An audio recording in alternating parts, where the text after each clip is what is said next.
वो सही है या गलत, इस चीज़ को ब्रेक करने में थोड़ा टाइम लगता है और टाइम लगने के साथ साथ हिम्मत की ज़रूरत होती है कि आप सच को कितना स्वीकार कर पाते हैं। अगर आपने सच को स्वीकार कर लिया तो थोड़ा आपके लिए ईजी हो जाता है, जो मैं अभी फील कर रहा हूँ। तो चीज़ें उस टाइम में हो रही थी, उसकी ज़रूरत नहीं रही अब, क्योंकि सारे लोग अब समझदार हो गए हैं, समझने लगे हैं कि सच क्या है।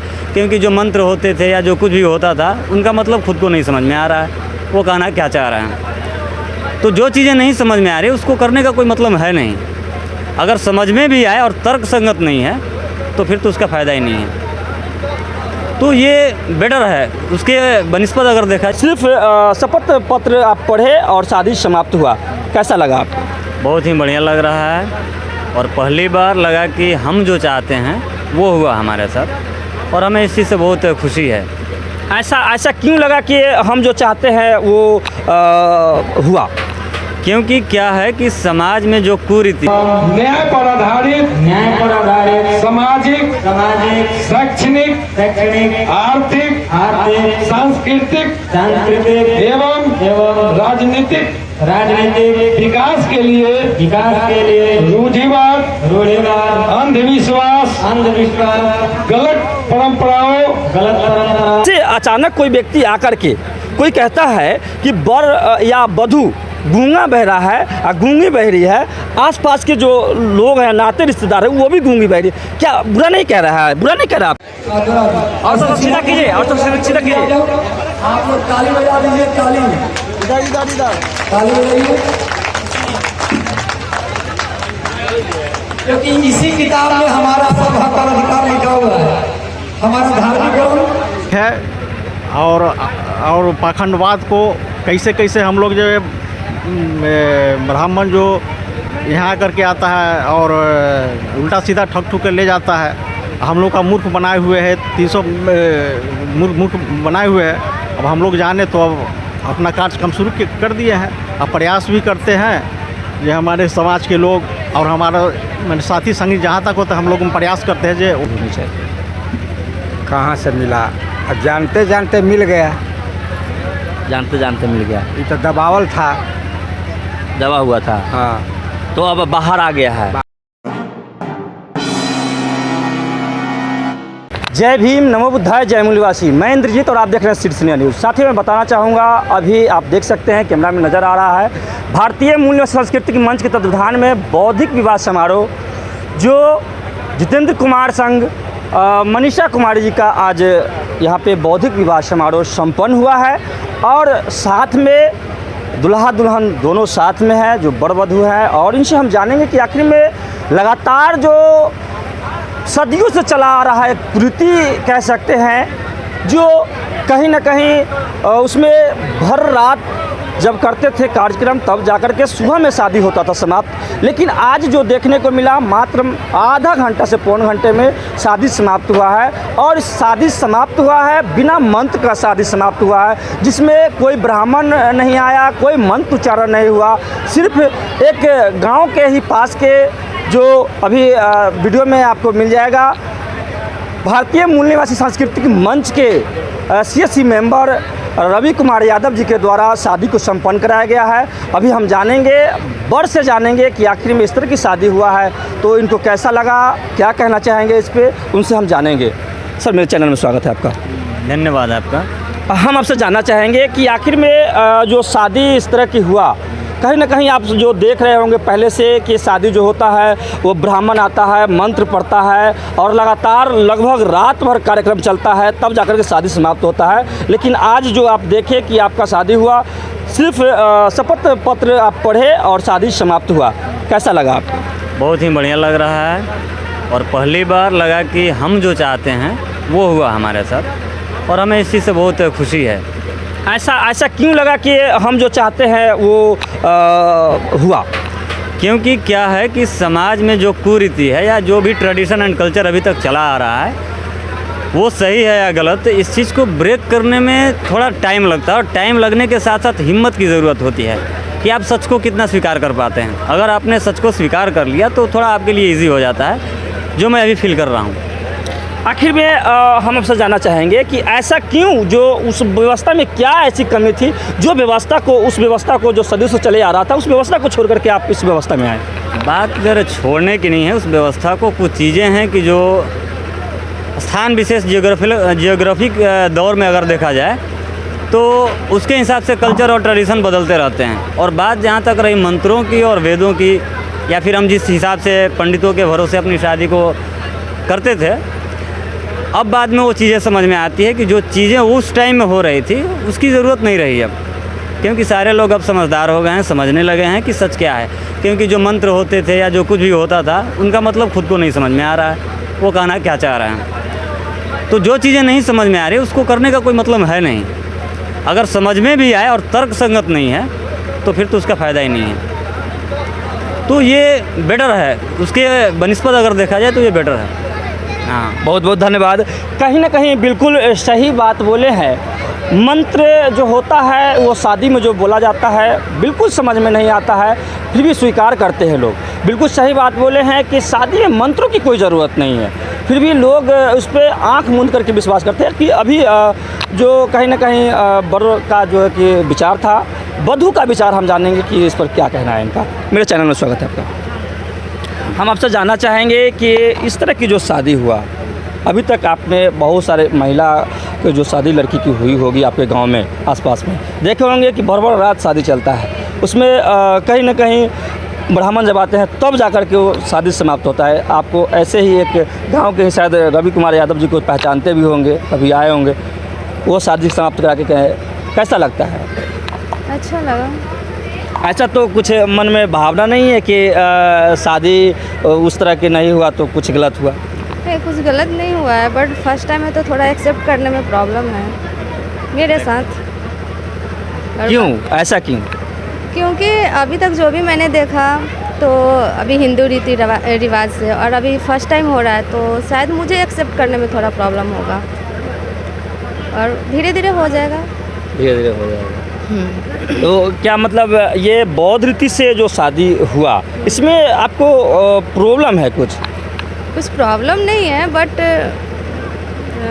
क्या बोल सकते हैं एक्चुअली शादियों में एक बात हम आपको कहना चाहेंगे, बहुत ही मार्केबल बात आया है सामने, और ख़ास करके वधू जो है महिला है, और शायद इनको पता नहीं, इसलिए मैं बताना चाहूँगा जो एक मंत्र पढ़ा जाता है, मेरे चैनल पर जाकर वेरीफाई भी कर सकते हैं। उसमें जो शादी में एक मंत्र पढ़ा जाता है, मंत्र का जो उच्चारण होता है जिस समय सिंदूरदान से पहले होता है, कहा जाता है ओम गुंगुमा महे, है ना, बर कन्या गुंगुमा महे। वो मंत्र के द्वारा कहा जाता है कि बर और कन्या गूंगा बहरा है, नाते रिश्तेदार गूंगा बहरा है। क्या आपको लगता है कि आप गूंगी और बहरी हैं, नहीं सुनते हैं? नहीं, ऐसा नहीं है। अगर जो मान के चलिए कि आपको ऐसे अचानक कोई व्यक्ति आकर के कोई कहता है कि बर या वधू गूंगा बहरा है और गूंगी बहरी है, आसपास के जो लोग हैं, नाते रिश्तेदार हैं, वो भी गूंगी बहरी, क्या बुरा नहीं कह रहा है? बुरा नहीं कह रहा आपको? जी बिल्कुल। तो उस चीज़ को जब तक आप नहीं समझिएगा, अध्ययन नहीं कीजिएगा, कैसे होगा? हाँ, तो वो मतलब धीरे धीरे हो रहा है, बस अचानक से अगर होगा तो वो तो नहीं होगा ना, उसको थोड़ा टाइम लगेगा ना, अचानक से कुछ भी नहीं होता है। महापुरुषों को कितना जानते हैं? महापुरुषों को जानते हैं। कितना? बाबा साहब को जानते हैं? जी हैं? जी जानते हैं। कितना जानते हैं? कितना जानते हैं, जो भी मैंने अभी तक पढ़ा है, और आगे उनको जितना भी पढ़ूंगी आई थिंक कम पड़ेगा। उनको सावित्रीबाई फुले को जानती हैं? जी। कितना जानती है सावित्रीबाई फुले? फर्स्ट लेडी है। अब फर्स्ट लेडी वो टीचर है, वो तो पता है, लेकिन अगर उनके बारे में पढ़ना और वो समझना, अभी मतलब ये नहीं कि तुरंत में सब कुछ हो जाएगा। सरस्वती को जानती होंगी? जी, सरस्वती को जानती होंगी। आपको जानना पड़ेगा, सावित्रीबाई फुले भारत की प्रथम नारी शिक्षिका है ना, प्रथम नारी, जो बोरी में कस करके बच्चियों को पढ़ने के लिए भेजा जाता था। आप लोग को पढ़ने का अगर अधिकार अगर देखा जाए तो 1841 में सावित्रीबाई फुले ने मध्य प्रदेश में अपने हाथों से उद्घाटन करके और उस स्कूल का प्रथम शिक्षिका बनी, और भारत के प्रथम शिक्षिका के रूप में जानी जाती है। अगर सावित्रीबाई फुले नहीं होती तो आप लोग को पढ़ने की कोई अधिकार नहीं होता, बाबा साहब के संविधान नहीं होता तो आप लोग को कोई पढ़ने का अधिकार नहीं होता, हिंदू कोड बिल नहीं होता तो कोड बिल के अकॉर्डिंग ही आप लोगों का पति के दौलत में हिस्सा होता है, और पिता के दौलत में हिस्सा होता है। अगर बाबा साहब के द्वारा हिंदू कोडविल नहीं लिखा होता, उनका द्वारा संविधान में अधिकार नहीं दिया होता, तो पुरुषों के साथ कंधे से कंधे मिलाकर के चलने का अधिकार नहीं होता। क्या इसको एक्सेप्ट नहीं कर सकते आप? जी बिल्कुल कर सकते हैं। चलिए, बहुत बहुत धन्यवाद। कहीं ना कहीं होता है, अध्ययन की ज़रूरी है। और आगे हम जानेंगे कि थोड़ा सा माता पिता से भी जानने की कोशिश करेंगे कि आखिर में इस तरह की शादी करने का कहाँ से सुझाव आया। आगे चलेंगे। क्या क्या पिताजी हैं, इनसे हम जानेंगे कि आखिर में इस तरह की शादी जो हुआ कैसा लगा इनको। सर, हम आपसे जानना चाहेंगे कि आखिर में इस तरह की जो शादी हुआ, जो बिना ब्राह्मण के शादी हुआ, कैसा लगा आपको? बहुत अच्छा लगा। कहाँ से ये सुझाव मिला कि इस तरह की शादी होनी चाहिए? कहाँ से मिला? अब जानते जानते मिल गया। जानते जानते मिल गया। ये तो दबावल था। दवा हुआ था। हाँ, तो अब बाहर आ गया है, बाहर आ गया, इसलिए मिल गया। तो इससे शादी से, इस तरह की शादी से खुश है ना? खुश है। चलिए, बहुत बहुत धन्यवाद। आखिर में इनसे हम थोड़ा सा जानने की कोशिश करेंगे कि क्या कारण है कि आखिर में उधर से जो हिंदू धर्म के रीति रिवाज से जो सदियों से शादी होते आ रहा था, क्या कारण है कि आखिर में छोड़ करके आना पड़ा। हम आपसे जानना चाहेंगे लास्ट में कि उसमें कुछ कमी जो था, क्या कमी था जिस कारण से आप लोग उधर से हट करके इधर आए? कमी कहने का मतलब कि जैसे कि पहले तो पंडित जी, ब्राह्मण जी, जो जात अपना ग्रुप में बना के अपना इसको दबा दिया और धीरे धीरे शिक्षा मिला तो जागरूक हुआ। सही है कि गलत? बिल्कुल। तब धीरे धीरे अब हो रहा है। चलिए, बहुत बहुत धन्यवाद।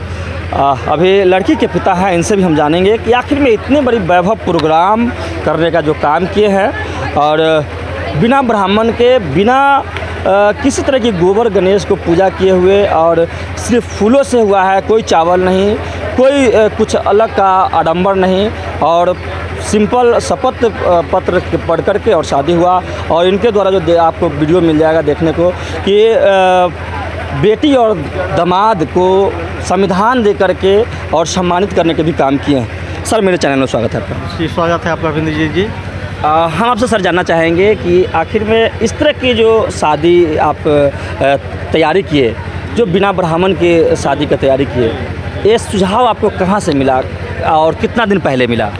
सुझाव हम लोग बहुत पहले से अम्बेडकरवादी है, लेकिन समाज के थ्रू से हम लोग कोई कार्यक्रम नहीं कर पाते थे। लेकिन धीरे धीरे जैसे हम लोग जागरूक हुए, बाबा साहब के बारे में जाने, गौतम बुद्ध के बारे में, अपना महापुरुष के बारे में जाने, जे क्या सच्चाई है और पाखंडवाद को कैसे कैसे हम लोग जो ब्राह्मण जो यहाँ करके आता है और उल्टा सीधा ठग ठुक कर ले जाता है, हम लोग का मूर्ख बनाए हुए है, 300 मूर्ख बनाए हुए हैं। अब हम लोग जाने तो अब अपना कार्यक्रम शुरू कर दिए हैं। अब प्रयास भी करते हैं जो हमारे समाज के लोग और हमारा मैंने साथी संगी जहाँ तक होता है, हम लोग प्रयास करते हैं जो वो भी अपना इस बौद्ध धर्म की ओर आए, बाबा साहब को पढ़े और आगे जाने। अभी तक हम सर आपसे जानना चाहेंगे आगे कि इस गांव में, इस भदवास गांव में अपने जो आपके जो शेड्यूल कास्ट के लोग हैं, जो चमार जाति से बिलोंग करते हैं, कितने लोग होंगे यहाँ पर? कितने लोग इस तरह की मिशन को मानते हैं? अभी तो ज़्यादा नहीं है, लेकिन हम लोग के अपना चमार जाति में अभी तो मान के चले जाए 8-10 आदमी है जो अभी हम लोग मानते हैं। ऐसे हम आपको हम कहते हैं जो अभी मेरा अभी 10 घर का ही है, माने टोला है, उसमें हमको लगता है जो अब सब लोग इस कार्यक्रम को देखकर सब लोग आ जाएंगे। मेरा प्रयास, प्रोग्राम से प्रेरणा मिला, प्रेरणा मिलेगा और लोग भी समझे हैं और समझ रहे हैं। लेकिन पहला कार्यक्रम हम माने इस जगह हम कर रहे हैं, पहला प्रोग्राम। हाँ, लेकिन सब लोग जागरूक है, लेकिन अभी किसी का इस ढंग का अभी तत्काल में नहीं कार्यक्रम हुआ था, इसलिए माने पहला हमारा ही कार्यक्रम है, इसलिए अपना किए हैं। उसके बाद सब लोग धीरे धीरे आ जाएंगे। चलिए, बहुत बहुत धन्यवाद सरकार कि कहीं ना कहीं इस तरह के प्रोग्राम करने का काम किए। आगे हम कहना चाहेंगे कि जब मेरे वीडियो पे आते हैं, चैनल पर वीडियो वेरीफाई करते हैं, अच्छा लगता है इस तरह की वीडियो, तो चैनल को सब्सक्राइब करें, वीडियो को लाइक करें, कमेंट जरूर करें। फेसबुक पेज से देखा है तो फेसबुक पेज को भी फॉलो जरूर करें, उस पर भी कमेंट जरूर करें। कैमरामैन चंदन के साथ मैं इंद्रजीत, आप देख रहे हैं शीर्षन्या न्यूज़। जय भीम, नमो बुद्धाय, जय मूल्यवासी, धन्यवाद। चलिए, शीर्षन्या न्यूज़ का वीडियो को ज़्यादा से ज़्यादा लाइक करें, कमेंट्स करें और ज़्यादा से ज़्यादा शेयर करें, चैनल को सब्सक्राइब करें और बेल आइकन ऑल सेलेक्ट करें ताकि आपको वीडियो मिलता रहे। धन्यवाद।